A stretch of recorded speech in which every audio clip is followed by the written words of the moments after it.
Today's business for sale. Let's take a look at this multi-sport training facility for young athletes. Youth sports has been in the news recently and not without controversy, unfortunately for parents. It's estimated that Americans spend $40 billion a year on youth sport. The two youths.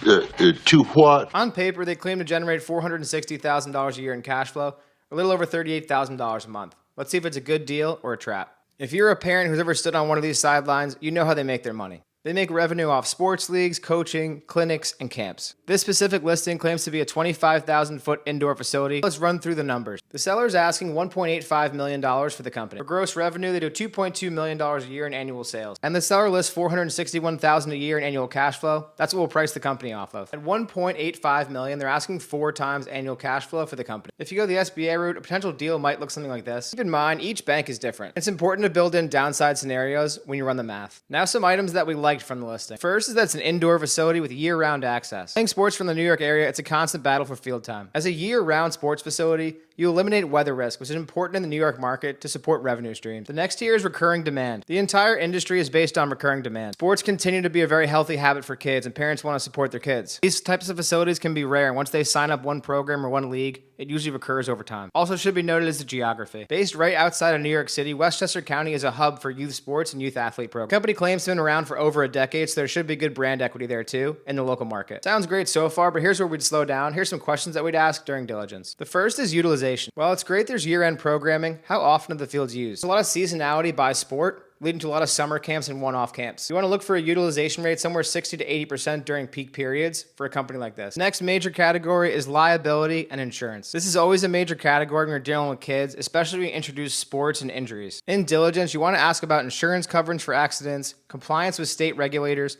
and also risk management protocols that are in place. Other questions we dive in here are the insurance costs. Have they risen over time and by how much?